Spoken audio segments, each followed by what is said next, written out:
پوری دنیا میں وہ لوگ جو اللہ کو مانتے ہیں، جو نہیں مانتے ان کی تو بات ہی نہیں کر رہا.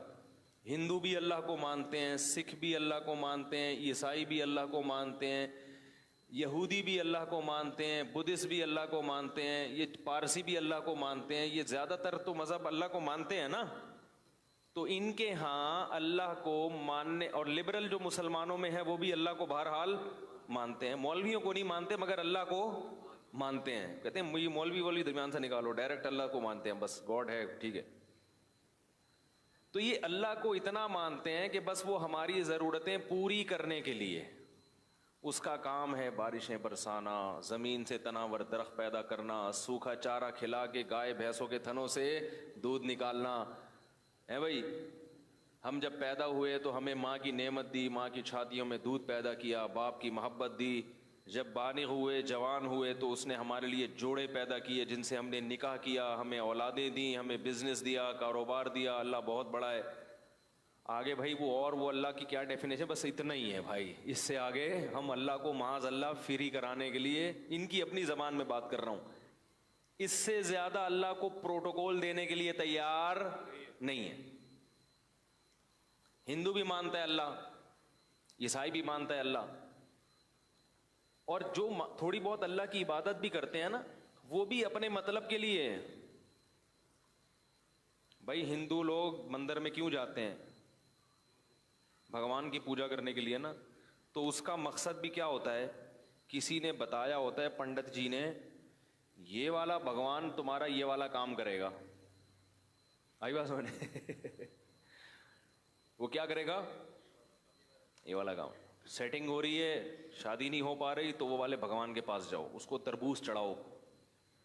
آئی بات سمجھ؟ یا ناریل چڑھاؤ، کچھ کرو اس کے. اس کو کوئی تربوز چڑھاتے ہیں، کوئی پتہ نہیں تربوز چڑھاتے نہیں چڑھاتے، لیکن ناریل تو سنا ہے کہ کیا خیال ہے. تو یہ چیزیں اس کو چڑھاؤ گے تو وہ آپ کے کیا کرے گا؟ کام آئے گا. جبکہ اسلام نے جو عبادت کا تصور دیا ہے اس میں اللہ آپ کے کام آئے یا نہ آئے، نماز آپ کو بہرحال پڑھنی. لطیفہ پرانا ہو گیا، میں سنا دیتا ہوں دوبارہ، بہت پرانا ہو گیا لیکن نئے نئے لوگ بھی آ رہے ہیں نا. کئی بار سنا چکا ہوں تو پرانے لوگ ہیں وہ بور ہوں گے، لیکن سبق بہت ہے اس میں. ایک دیہاتی آدمی نماز نہیں پڑھتا تھا. کیا نہیں کرتا تھا؟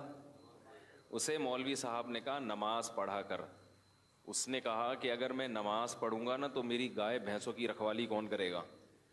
مولوی صاحب نے کہا دیکھ، نماز پڑھنے سے رزق میں برکت ہوتی ہے. تو نماز جب پڑھے گا تو تیری بھینسیں اور زیادہ دودھ دیں گی، کیونکہ اللہ کی عبادت سے برکت ہوگی. تو ایک دن اس نے کہا چلو ٹرائی کرنے میں کوئی حرج نہیں ہے. فجر کی نماز پڑھی، گھر گیا تو ایک بھینس مر گئی. بھینس کیا ہو گئی؟ اس نے کہا یہ کیا ڈرامہ ہے یار. مولوی صاحب کے پاس آیا کہ آپ نے تو کہا تھا بھینسیں دودھ دیں گی، میری تو بھینس مر گئی. مولوی صاحب نے کہا اصل میں اللہ تمہارا امتحان لے رہا ہے کہ تم کتنے مضبوط ہو ایمان میں. تو ایک دو ہوگا پھر اس کے بعد ڈبل ہو جائے گا دودھ. اس نے کہا چلو ٹھیک ہے. ظہر میں آیا، گیا، دوسری مر گئی. پھر امام صاحب کے پاس آیا. امام صاحب نے کہا ابھی امتحان کی کچھ کڑیاں کیا ہیں، سخت کڑیاں ہیں، اور یہ ابھی کچھ گھڑیاں باقی ہیں امتحان کی. پھر آ گیا، عصر پڑھنے گیا تو ایک اور بھینس مر گئی. تو ایک کٹا ہوتا ہے نا بھینس کے چھوٹے چھوٹے بچے، وہ بہت شور مچا رہا تھا. تو یہ اس کو کہتا ہے زیادہ شور نہیں مچا، تو خالی 2 نفل کی مار ہے. تو کیا ہے؟ یعنی تیرے پیرنٹس کو مارنے کے لیے نا 4 فرض پڑھنے پڑے ہیں. وہ بڑے بڑے بھینسے تھے، تو اتنا سا ہے 2 نفل پڑھوں گا اور مر جائے گا. تو وہ کیوں نماز پڑھ رہا تھا؟ دانت میں کچھ پھنسا ہوا ہے. اس کے ذہن میں یہ بات بیٹھ گئی تھی کہ بھائی عبادت کرنے سے رزق میں برکت ہوگی. حالانکہ وہ یقیناً برکت ہوتی ہے، مگر عبادت رزق میں برکت کے لیے نہیں کی جاتی. وہ تو کرنی ہے، بھینس مرے یا زندہ رہے. فجر بھی پڑھنی ہے، ظہر بھی پڑھنی ہے، عصر بھی پڑھنی ہے، مغرب بھی پڑھنی ہے، اور عشاء بھی پڑھنی ہے. کیوں؟ اس لیے نہیں کہ اس میں برکت ہو, ہم نماز اس لیے تھوڑی پڑھتے ہیں, اس لیے کہ جو کھلا رہا ہے پالیسی بھی اسی کی چلے گی. وہ جب کھلا رہا ہے اور نعمتیں دے رہا ہے تو جب عبادت کے لیے بلائے گا ہمیں اور آپ کو جانا پڑے گا, چاہے ہمارا فائدہ ہو یا ہمارا نقصان ہو. میں نے جمعے کے بیان میں ایک واقعہ سنایا تھا نا کس سابق حکومت کا, کہ پنجاب میں کو ایجوکیشن سسٹم شروع کر دیا. جب کو ایجوکیشن سسٹم شروع کیا ہے تو علماء گئے وزیر اعلیٰ کے پاس کہ بھئی یہ کیا ڈرامہ شروع کر دیا تم نے. حکومت نے کہا تھا ہمارے پاس فنڈ نہیں ہے الگ الگ اسکولوں کا. تو پھر وہ حکومت نے بتایا علماء کو کہ فنڈ کا مسئلہ نہیں ہے, باہر سے مدد آتی ہے, ان کی یہ ریکوائرمنٹ ہے, ان کا یہ کہنا ہے کہ الگ الگ اسکول نہیں بناؤ, لڑکے لڑکیوں کو ساتھ بٹھاؤ. تو علماء بڑے حیران ہوئے, یار یہ کیا کر رہے ہو. تو پھر وہ حکومت نے کہا کہ جن کا کھاتے ہیں پالیسی بھی اسی کی چلے گی. پیسے وہ اسی شرط پہ دے رہے ہیں. تو عجیب بات ہے, یہ آئی ایم ایف سے قرضہ لیتے ہوئے یہ بات سمجھ میں آتی ہے, امریکہ برطانیہ سے پیسے لیتے ہوئے یہ بات سمجھ میں آتی ہے ہیں بھائی, لیکن اللہ سے چیزیں مانگتے ہوئے اور اللہ کی چیزیں کھاتے ہوئے یہ بات سمجھ میں نہیں آتی. وہاں کہتے ہیں اللہ کھلائے گا مگر پالیسی کس کی چلے گی, بولو بھائی ہماری چلے گی. قانون کس کا چلے گا, ہمارا چلے گا. اصل بات کیا ہے, سب کو پتا ہے کہ جتنا اللہ سے کھا رہے ہیں اتنا آئی ایم ایف سے نہیں کھا رہے, لیکن بات یہ ہے کہ وہ لوگ فوراً پکڑتے ہیں اور اللہ فوراً نہیں پکڑتا. میں ذرا یہ دانت صاف کر لوں ورنہ یہ مسلسل جب مجھے پریشان کرتا رہے گا. وہ کہنے لگے کہ کھلاتے وہ ہیں تو پالیسی کس کی چلے گی, بولو بھائی ہماری.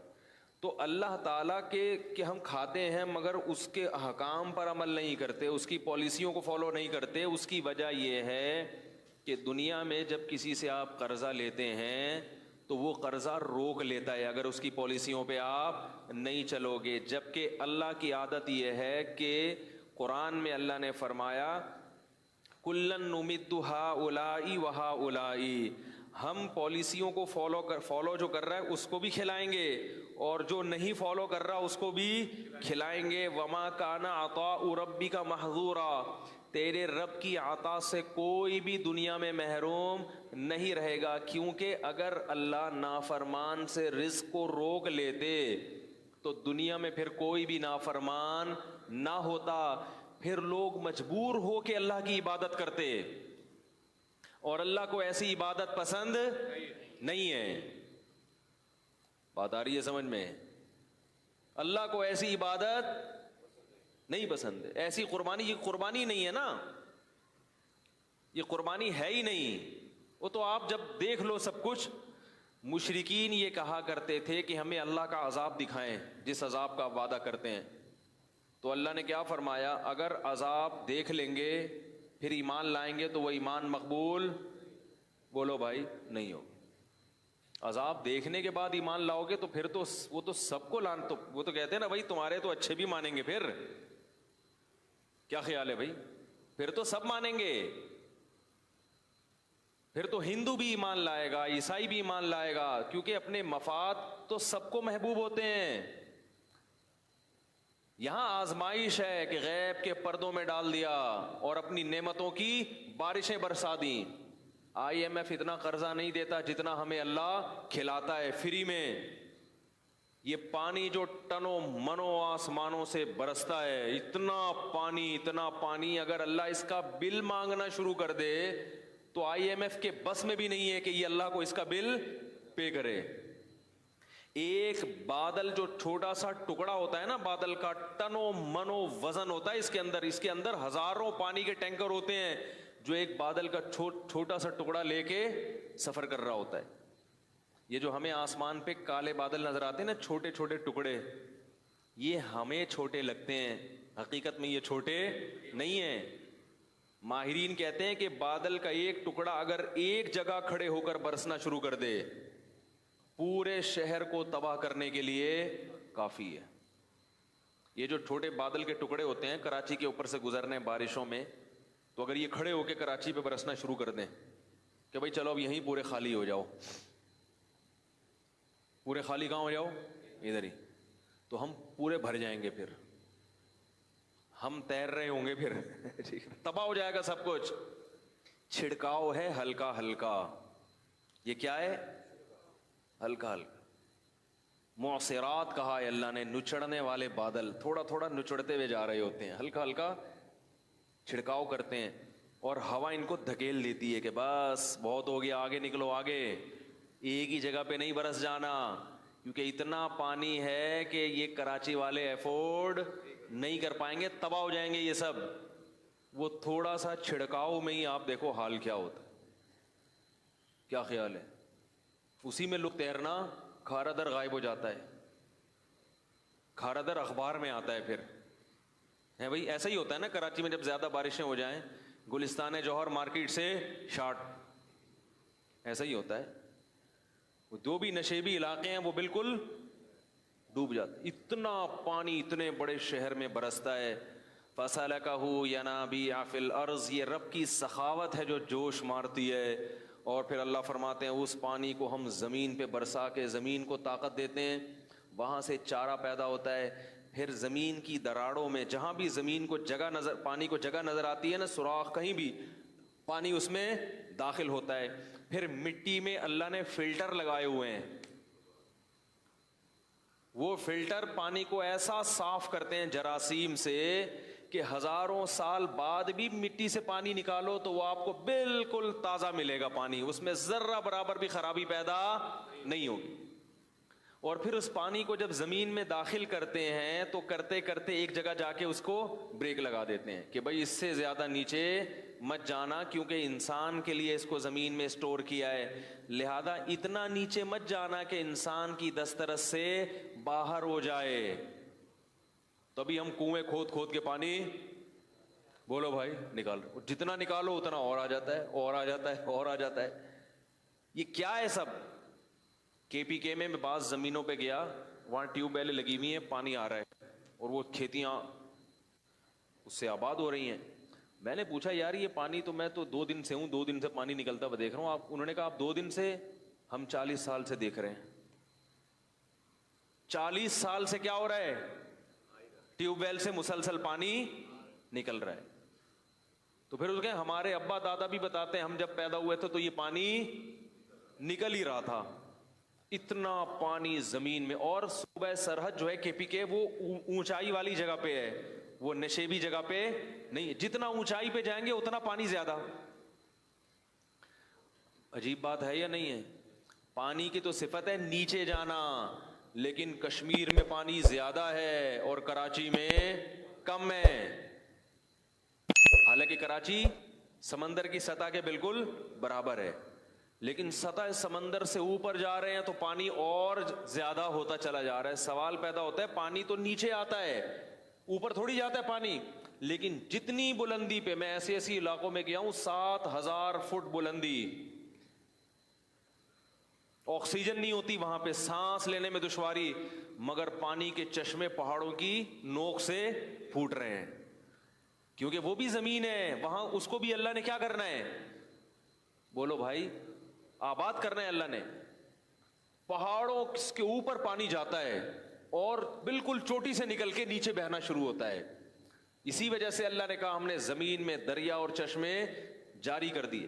پھر پانی کا ایک الگ سسٹم ہے، جیسے بالکل ہم لوگ چیزیں اسٹور کرتے ہیں نا بھائی، جیسے ہم بقرعید کے گوشت سے حلیم پکاتے ہیں نا محرم میں تو نہیں پکاتا، یہ لوگ پکاتے ہیں، تو وہ کہاں اسٹور کرتے ہیں؟ فریج میں۔ کیا خیال ہے بھائی؟ کیونکہ محرم میں پھر کہاں سے ملے گا اتنا گوشت، تو لوگ بقرعید کے گوشت کو کیا کر دیتے ہیں؟ اسٹور کر دیتے ہیں، کہ میں محرم میں اسی سے حلیم پکے گا، تو فریز کر دیا جاتا ہے نا۔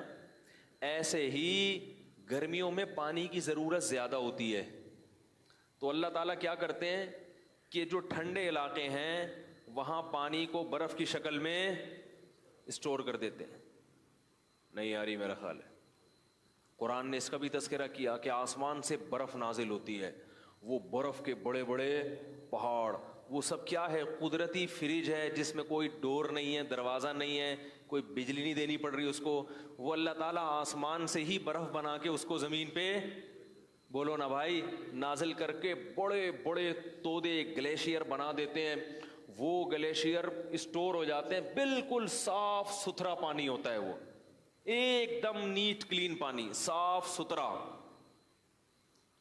وہ پانی بڑے بڑے گلیشیئر کشمیر میں اور کیٹو کی پہاڑیوں پہ ادھر کیا ہو جاتے ہیں؟ پورے پورے برف کے پہاڑ بن جاتے ہیں. پھر کیسا بہترین نظام ہے. ایسا نہیں ہوتا ایک دم دھڑام سے پہاڑ پگھل جائیں، نا نا نا نا. جیسے جیسے گرمی آتی ہے تھوڑا تھوڑا پانی پگھلنا.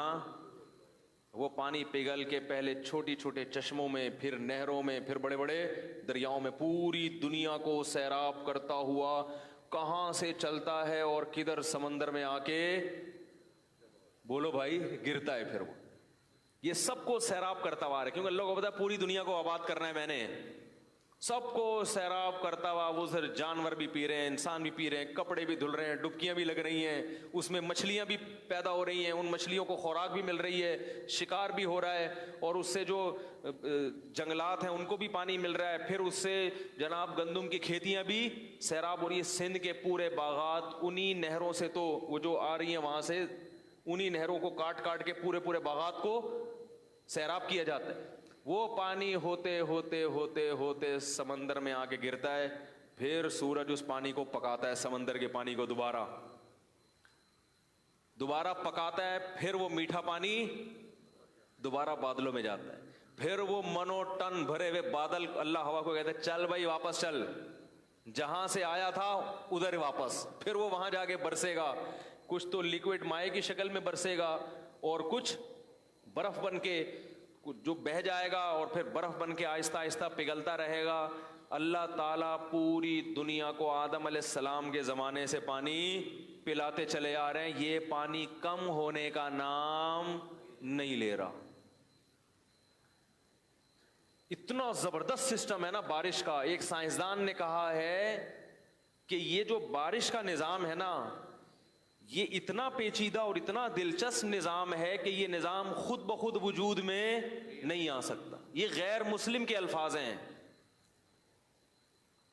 اور ہمارے یہاں کیا کہتے ہیں؟ پانی ختم ہو رہا ہے، نسل کو بولو بھائی روکو. پانی ختم نہیں ہو رہا، یہ الو بنانے کی باتیں ہیں. کیونکہ پانی ختم جب ہوگا جب وہ فنا ہو رہا ہو.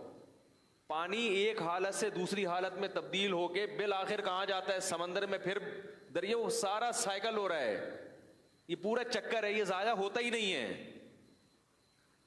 اور کتنے لاکھوں گیلن، کروڑوں گیلن پانی سمندروں میں ضائع ہو رہا ہے. تو ہماری حکومتیں اپنی سستی کہ بھئی پانی کو اسٹور کرنے کا کوئی انتظام نہیں ہے، ڈیم بنانے کی بات کرو تو سیاسی جھگڑے. کیا خیال ہے؟ پانی کو اسٹور کرنے کا خود کا کوئی انتظام ہے نہیں، اور ڈال دیتے ہیں کس پہ؟ کہ نسل روکو. آئی بات سمجھ میں؟ یہ ایسے ہی جیسے گھر میں کوئی سست باپ ہو نا، سست باپ ٹھیک ہے نا. بیگم نے اپنے سسرالیوں کو بلا لیا، اپنے میکے والوں کو دعوت کے لیے. اب اتنا بڑا کولر رکھا ہوا ہے لا کے، کہا جا رہا ہے بھائی گھر میں 20 افراد آ رہے ہیں تو آپ ایسا کریں اس کو بھرنے کا انتظام کر لیں. تو آپ سستی میں وہ تو کولر بھرنے کے لیے تیار نہیں ہے، آپ کہہ رہے ہیں 20 افراد کے بجائے 5 کو بلاؤ. کس کو بلاؤ؟ 5 کو. تو یہ اس لیے نہیں کہ پانی کی کمی ہے، یہ اس لیے کہ آپ کیا ہیں؟ سست. تو حکومت جب کہتی ہے نا کہ نسل روکو، پانی کے ذخائر کم ہو رہے ہیں، تو یہ حکومت اپنی سستی کس پہ نکال رہی ہے؟ ہم اور آپ پہ نکال رہی ہے. نہیں یاری میرا خیال ہے بات سمجھ. تو اللہ کی طرف سے رزق برس رہا ہے، برس رہا ہے، ہم پانی بھی پی رہے ہیں. اگر ایک پانی اللہ روک لینا، خدا کی قسم IMF قرضے دینا چھوڑ دے، اتنا نقصان نہیں ہے، کھاتے پیتے پھر بھی رہو گے. لیکن ایک پانی آسمان سے برسنا ختم ہو جائے تو دیوالیہ نکل جائے انسانوں کا. لوگ ان ڈالر اور سونے اور چاندی کے سکوں کو بھول جائیں گے. اکثر میں ایک واقعہ بیان میں سناتا ہوں. ایک بادشاہ نے ایک بزرگ سے کہا کہ میں آپ کو اپنی آدھی سلطنت گفٹ میں دینا چاہتا ہوں. کس میں دینا چاہتا ہوں؟ آپ کو آدھی سلطنت مل جائے تو آدمی تو خوشی سے بے ہوش ہو جائے نا. ان بزرگ نے کہا کہ میری نظر میں تیری اس سلطنت کی قیمت